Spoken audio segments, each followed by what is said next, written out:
Nashik road Chhatrapati Shivaji Maharaj पुतळा येथे मद्यधुंद अवस्थेत रिक्षा चालकाने बसच्या काचा फोडून नुकसान केल्याची घटना दिनांक 13 एप्रिल रोजी रात्री 8:15 वाजता घडली आहे।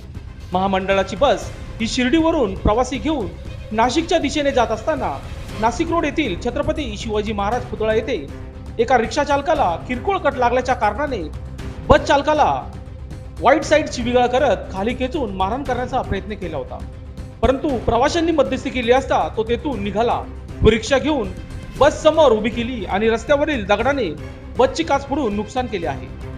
यात सुदैवाने प्रवाशांना कुठलीही दुखापत झाली नाही।